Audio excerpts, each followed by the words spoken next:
الجمال قم بنا وانظر لآيات الجمال قم بنا وانظر لآيات الجمال.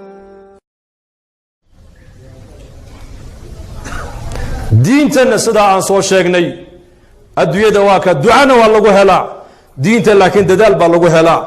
inaku laakiin waan beddelay maanta haddaan Soomaalinahay waxaan leenahay adduunyadu dadaal bay u baahan tahay waa ka adduunyadu u socono waana ka u dhoofayna waa kuwa dhallinyaradeennii badaha iyo saxraaga Liibiya ay u dhamaadeen iska daba wareeg wadannada gaalada bari annagoo joogna ayaan mid baan ku nidhi war ilaahay dartii noo raac 2 bilood oo na raac 40 cisho wuxuu yidhi niman yahow dhowr iyo 20 sano joogay bur Yurub Denmark man dhowr iyo 20 sano joogay shaqo la'aan bisaarad wadankana dhawaan soo galay buu yidhi haddaan shaqo raadinayaa niman yahow culumoy shaqo ilaahay weydiiyay shaqo yar oo fiican buu yidhi annagii buu taalac noo raacayba إلا وأمدهم قري لقصة لسبوكته مركزان هذا قبل كلام تجني لأن وحان هلا مركز يسقون يجري دل كان مريكا كوحان كنا ولا هاي تضبيه صد صنع بل تبان برينا الرع والنفط هذا سوء إصلاحي وبالآخر هذا درين كيجي درين كي آخر إير قال إلهي الله سبحانه جوني مركز تضبيه صد صنع ودن كجوجا بودي haddaan maanta dhinta kafan ma haysta buuri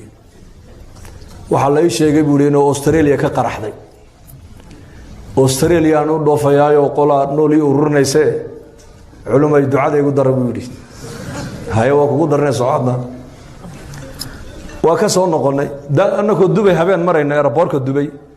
ayaan islaan waxaan aragnay hooyo iska warrama ma Soomaaliyeed baa tahay Soomaaliyeed baan ahay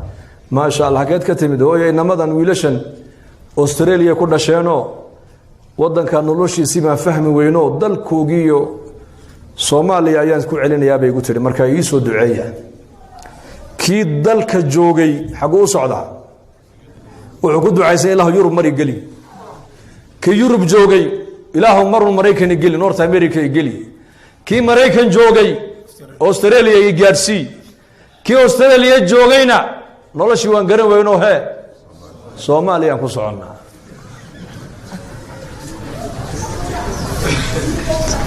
firaaq baan haysanaa dad meel fadhin kara ma nihiinaku baa yidhi dayax gacmeedkii u horreeyay la diray buu yidhi waa kaftan 2 nin baa loogu tegay buu dayaxa dul fadhida Soomaaliya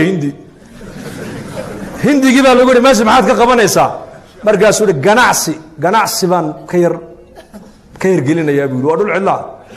Soomaaligii baa maxaad ka qabanaysaa transit baan hay nabiga ku salli xagee markaa u soconaa bal sheega war meeshaan ku fiicannahay inaku waa diinta weeyaan insha Allah dhahada diintu dadaal bay ku iman adduunyadana waa inta Ilaahay noo qadaro diinta dadaalkeega insha Allah ina ka qayb qaadano soo kulligeen diyaar ma nihin Allah inagu anfaco saad noo soo dhaweysaan Allah inii soo dhaweeyo